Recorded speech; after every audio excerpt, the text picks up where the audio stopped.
Chris Hall here for Dogs on Demand on Facebook, Instagram, Twitter, and all those other places that you'll find us. Good to have you along with us on our program today. And it's good to have Mark Schipper with us. Mark, you probably have seen him on ESPN. You can hear him on Sirius XM.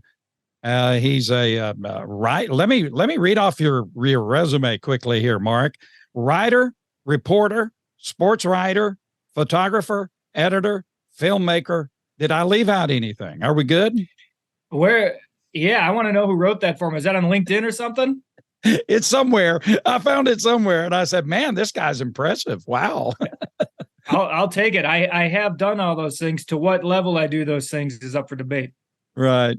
Well, let's talk a little bit. Tell us a little bit about yourself and what you got going on. You know, I know you're one of your major projects going on is writing a book about college football. And we've talked a little bit about that before we got into our program. But give us a little background about Mark Schipper and your background and some of the things you've done.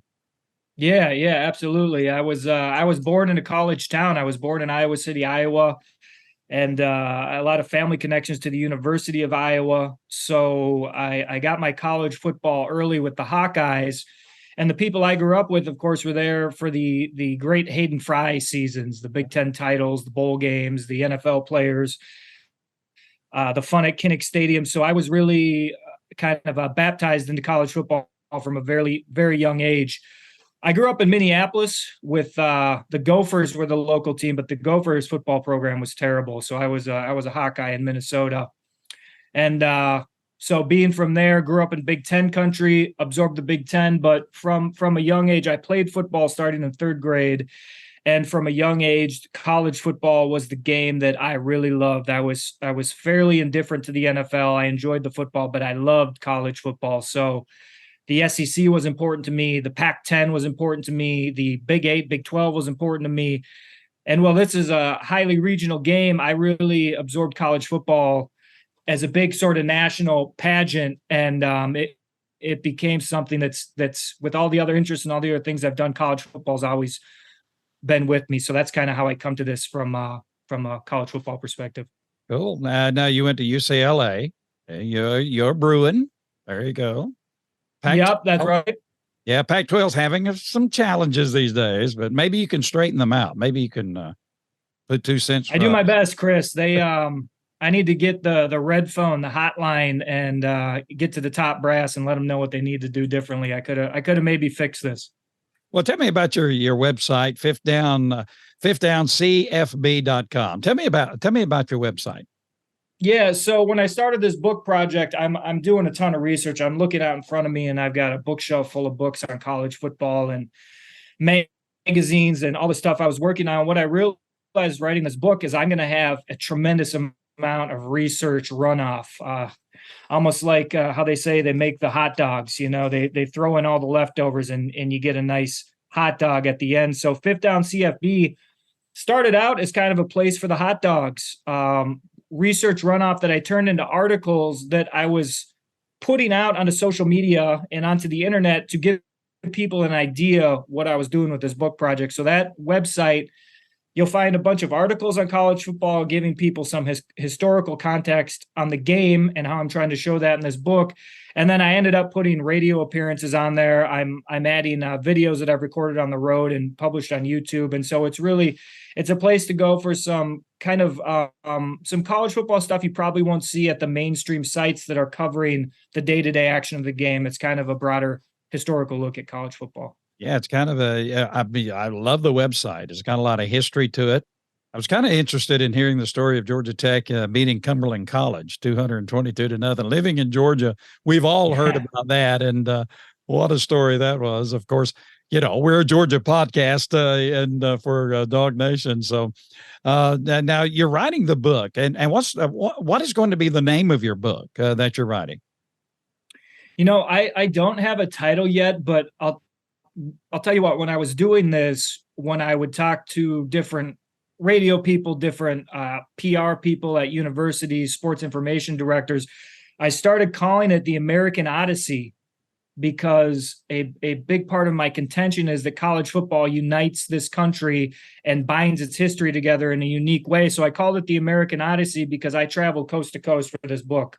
I mean, from the old Ivy Leagues in the Northeast to the Pac-12 in the West Coast to the middle of the country to the Southeast. So I really covered the United States doing it. So it may have some form of American Odyssey with a subtitle in there somewhere, but that's kind of got a ring to it that I like at this point. I like it. I'll vote for that. I like it. Do you have a date where you're kind of looking for maybe when the book will be available? Yeah, I'm hoping around the end of this upcoming season. So ideally, I'd love to have it out like near the end of the regular season and kind of before the Bulls start, but it may come just after the Bulls and national title. Either way, I think the windows that I'm shooting for are when football is going to be in a transition either to the bowl games or just after the bowl games. So I'm hoping it's going to be a time when people are going to want to reflect back and get some football content when football's not on TV. So that's kind of what I'm looking at. Hey, sounds good to me. Now, you know, from your perspective, we're in Dog Nation. We're the University of Georgia UGA football podcast, and of course, Sure. for the last 2 years, we've been a little giddy. You go 40 years without a national championship, and then you go back to back. And to be honest with you, down here in Georgia, we're still kind of pinching ourselves. Is it possible that we have won? Oh, and when your football team wins, it's we. When they lose, it's they. But is it possible that we have won back-to-back national championships? And then, of course, we kind of look up into the heavens and say, is it possible that Georgia can win 3 in a row? It's kind of it's a giddy time for the fans of the University of Georgia, but also there's an uncertainty about it. How did we do what we did? And can we do it again? From your perspective, as you look on the outside, maybe looking in at the Georgia program, what is your thoughts about UGA these days? Pretty amazing. I hope Georgia fans aren't taking it for granted. I know if you're young and watching this, you're not going to assume this is how it's going to be forever. Those years you have in your formative years, you feel like that's how it should be, bad or good. So I hope they're appreciating it. It's been amazing to watch. My most important childhood decade was the 90s coming up with college football.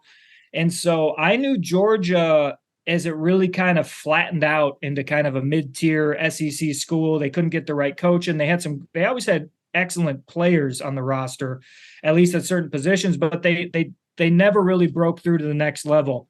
It kind of felt like it stayed like that with Mark Richt, although they did raise up a level. They were now competing for titles. They won an SEC title. They were near to a national title.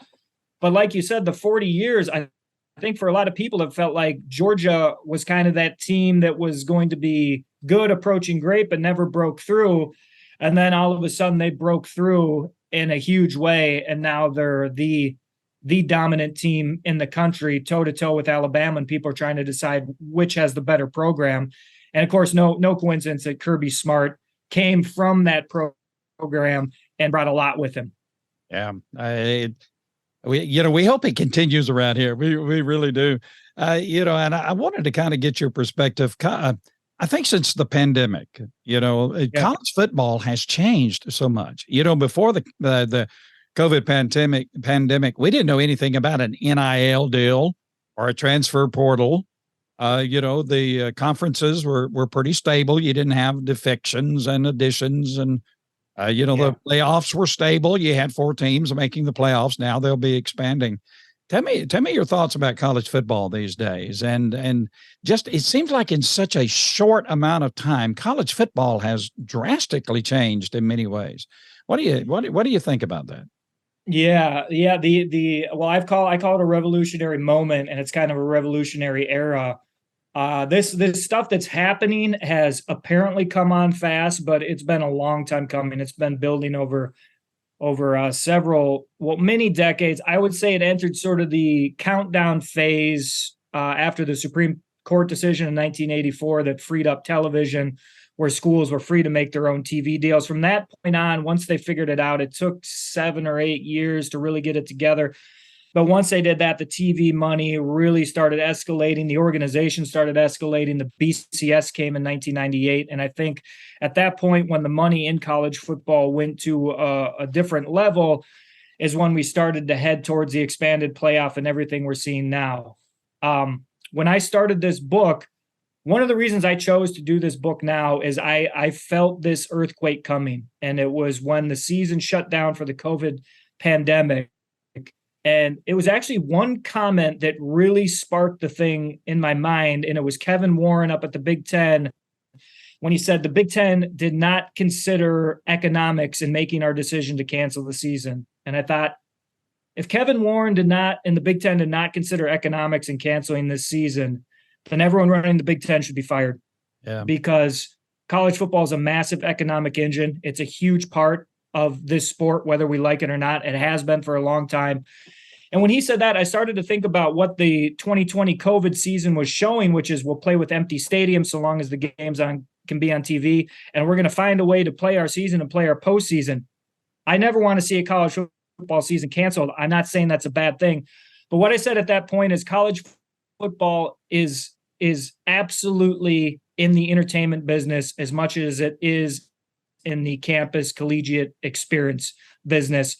And as a result of that, we're going to see a major change. So I kind of said the 21st century started in 2020, and we're headed into the 21st century with college football. We're going to see major changes are still coming, in my opinion. And tell me one thing you wish were true about college football, and maybe one thing you wish was not true about college football. That's an interesting question. One thing I wish were true. One thing I wish were true is I wish we could make bowl games outside the CFP matter like they used to.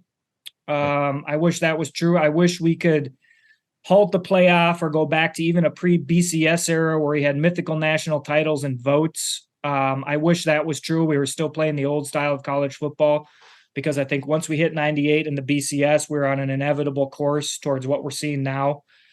And then one thing I wish weren't true about college football. I wish college football right now wasn't so top heavy. Yeah.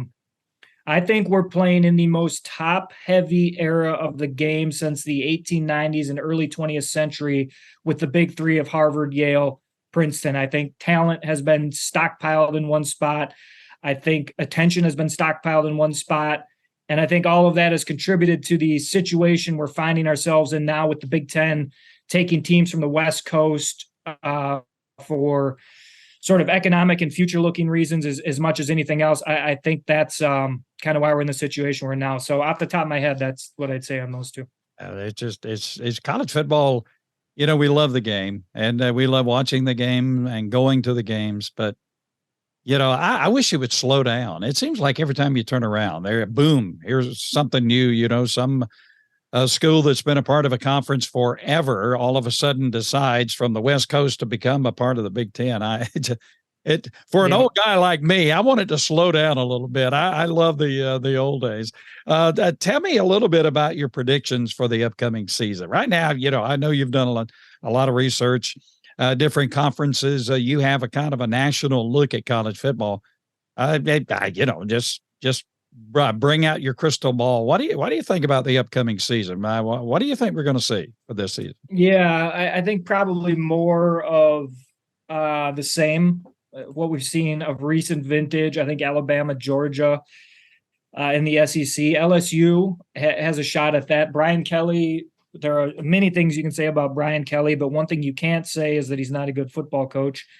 And with what he has at LSU, I think LSU is a real threat. Tennessee as well could be a threat. We'll see. They need to do it more than once. But I think Georgia and Alabama are the cream of the crop in the SEC again. Michigan, Ohio State in the Big Ten, Penn State outside shot. I'm interested to see how Luke Fickell does at Wisconsin, if he can get that cranked up quickly. Wisconsin is always a team with potential to be really tough. And then out west, it's USC is, I think, has to be considered the top contender because of their coach on offense. Defense is the question mark with them. Washington, I think, has a very good team. I don't know if they have a great team. And then Oklahoma and Texas out of the Big 12 in their final season there. So Texas being the better team than Oklahoma, and I don't know if Texas really has a playoff shot. So that's kind of how I see the top tier going this year. That was off the top of my head. I may have left somebody out. Apologies to anybody if I left you out, but those are kind of the top teams, I think. TCU kind of came out of nowhere last year, to break into the party. You see, maybe a team like that may be poised to, be a surprise. And any ideas of a team that may make that kind of step? Yeah, great question.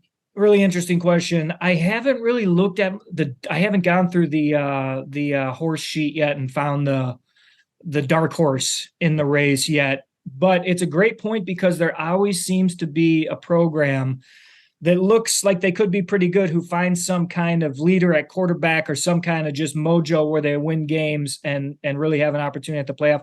I don't have one off the top of my head, but I would never bet against that happening. Yeah, it almost happens every year. And I think that's good. I think it's good for college football. Although TCU was overwhelmed by Georgia in the national championship game last year, for sure. And then how did they beat Michigan? I still ask that question. How did TCU beat Michigan? But they did, and there you go.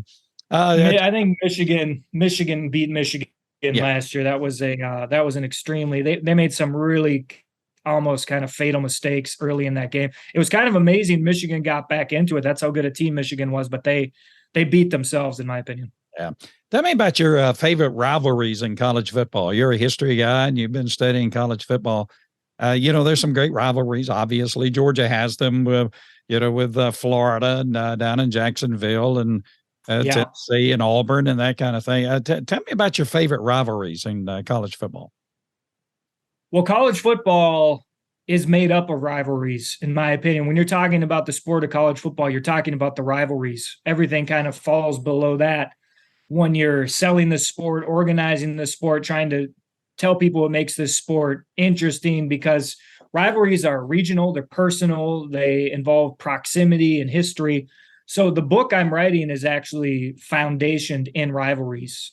When I went on the road in 2021 on the Odyssey, I talked about it was all the sport's best rivalries. So, out of the Pacific Northwest, Oregon, Washington, great rivalry. Not enough people know about it. UCLA, USC. I didn't use that one because I went to that game many times when I was in Southern California. I went to USC Notre Dame, which is a fascinating intersectional rivalry. One of the only true cross-country rivalries this sport has. It's hard to get that going, cranked up in college football, but they got going in the 20s and it's held true ever since. Red River, Oklahoma and Texas, which is what makes them perfect additions to the SEC. The cocktail party, if I may call it that, one of the best. Went to that game. Florida State, Miami, Ohio State, Michigan, and a bunch of other smaller regional rivalries. I grew up going to Iowa, Iowa State, and Minnesota, Iowa.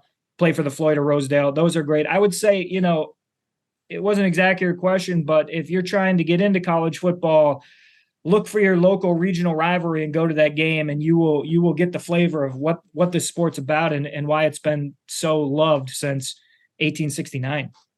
And of course, the SEC's kind of tinkering with the schedule, and taking the divisions away. And we could lose some of those rivalries in the SEC, which, the fans will not like, but hopefully we can hang on to them. Now, you've been around. Give me your best college towns and game day experiences as you've traveled around the country. Yeah, what I say to people always want to know, like, what region is best, what region does this or that. What changes around the country is the weather and the type of food served. Yeah. The atmospheres themselves and the way college football Saturdays play out are amazingly similar. I think it's what makes the game so cool. It's a shared experience with a regional flavor. So, I love the game down south. Baton Rouge is a great place to go to a game. I spent some time in Athens. I didn't get to go to a game there, but I was taken on a long tour of the stadium. I have that up on my YouTube page for people who want to check it out. Great origin story for Sanford Stadium. I can't wait to get to Athens for a game. Tuscaloosa is an amazing atmosphere on Saturdays. Gainesville, South Bend, Notre Dame. If you're a college football fan and you get the opportunity to go to South Bend on an autumn Saturday, do not pass up that opportunity. Same with Ann Arbor. Same with Iowa City and Kinnick Stadium.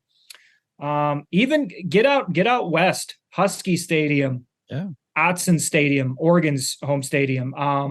Even UCLA and USC, I know they love showing empty stadiums when the team's 3-9 and it's 100 degrees, but a USC UCLA game at either the Coliseum or the Rose Bowl is a sensational Saturday experience. So get out there and try as many as you can. I promise you'll have a great Saturday. So tell me, what is your go-to tailgating menu? My go-to tailgating, off the grill is the best stuff. When I'll tell you an interesting one I tried, whenever you see like LSU Florida play, there's always a gator turning on the spit. Yeah. And my first game, because I went to UCLA, my first game was LSU at UCLA. And because it seemed inappropriate to barbecue a tiger, UCLA fans actually barbecued a gator. I think there are more alligators in Louisiana than Florida. So there was a connection. And they brought out this great chef at a local tailgate, a friend of mine from UCLA, and they barbecued up a gator. And as far as unique experiences go, gator meat is seasoned properly is actually delicious. Yeah. Tastes like chicken? I think it's a little better than chicken. Then, all the classic stuff, all the ribs and the burgers and the dogs and all that stuff on a Saturday. And if you imbibe a cold beer, if not a cold iced tea, whatever it is, anything out there in front of the stadium, you can hear the drums hammering and eating the good food. It's the way to spend a fall Saturday. Yeah, there's nothing like it. I'm an old broadcast guy. I think about the guys I grew up listening to on television doing play-by-play in college football. Guys like Chris Schenkel. A lot of people don't remember Chris Schenkel, but I remember him, and Bud Wilkinson and Keith Jackson and Don Crickey. What a great announcer he was. And, of course, Georgia, we always think about Larry Munson, and then Georgia Tech, Al Serrato, Toe Meets Leather and things like that. In your book, are you going to maybe talk a little bit about play-by-play guys and college football on television or radio? Well, I will talk about the sport on TV because it's such a huge part of the college football story. Once the NCAA took it over in 52 and started their broadcast, TV totally changed the trajectory of college football in interesting ways. They kind of conceded TV to the NFL in the 60s and the playoffs and the Super Bowl. And that was when the NFL finally overtook college football. And they never gave it back. The NCAA was very conservative with TV. And then the NCAA or college football, I should say, circled back, led by Georgia, led by Oklahoma, and the College Football Association took TV back for itself in the 80s. And then college football went on a run with TV. They were too far behind the NFL to catch up, but it's made a massive difference in the way the game has played out. So as much as I'd like to talk about broadcasters, my experiences for the book were in the stadium, so I didn't get to hear any. But Keith Jackson was in his autumn when I grew up watching college football. I love Keith Jackson. Brad Nessler's a guy who I loved. I actually heard some Bob Crickey and Don Trumpy Orange Bowls, I believe, in the early 90s. Yeah. Those guys were great. So I love broadcasters and watching them. They can make a game a lot better, just the way they describe the action, but I don't think there'll be a lot of them in the book. Yeah. Very interesting. All right. Mark Schipper has been with us, and Mark, you're an interesting guy. Tell me about some of your appearances coming up. I know you're regular on ESPN. What's coming up for you? Where can we catch you on the tube or on the radio?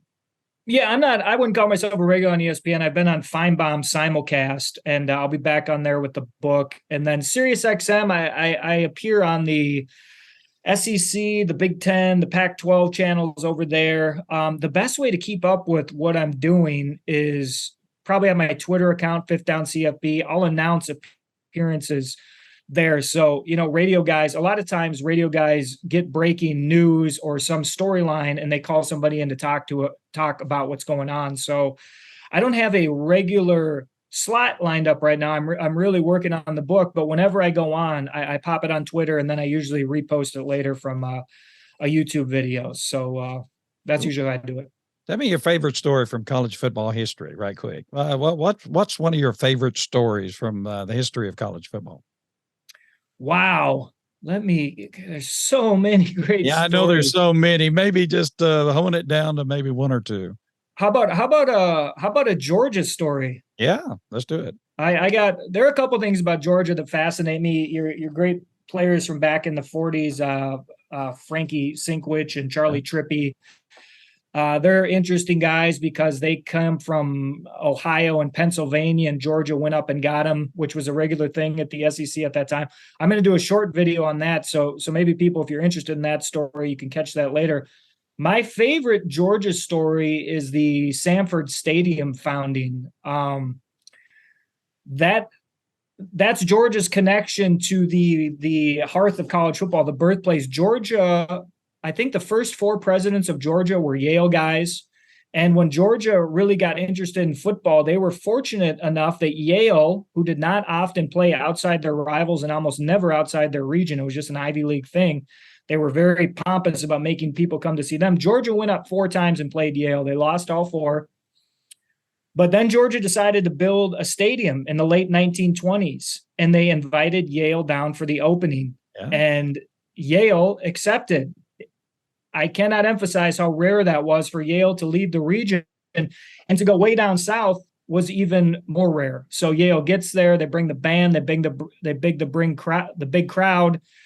They march to the stadium. They're playing, I think they maybe played Dixie. They played a Georgia fight song.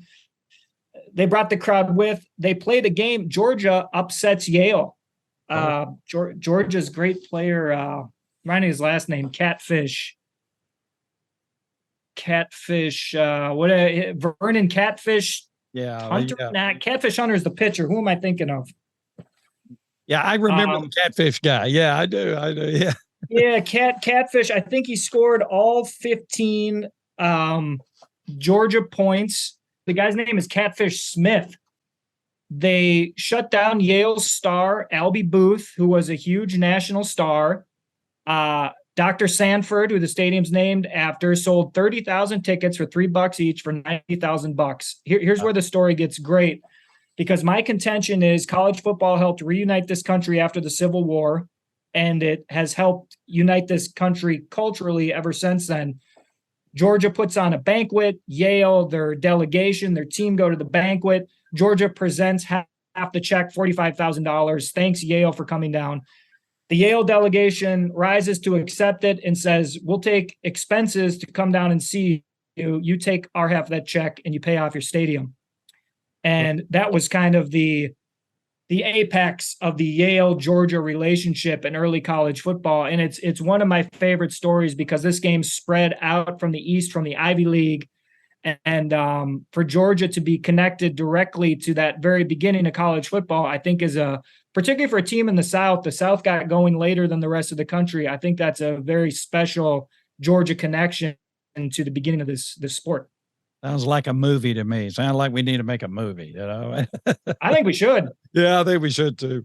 All right. Well, Mark, it's so good to have you on our program today. You're an interesting guy. We'll try to have you back really, really soon, and we'll talk some more college football. And thank you for taking time to be on our program today. And we'll be looking for your book, and that's exciting. We'll be looking for that. I know it's going to be a great product that you put a lot of work into, and we look very much forward to seeing it. So, Mark, thank you for being on our program tonight. Hey, I appreciate you having me on. I enjoyed the conversation. Glad to come back on anytime and chat with you guys. It was a lot of fun. All right. Thank you. The guy's name is Catfish Smith.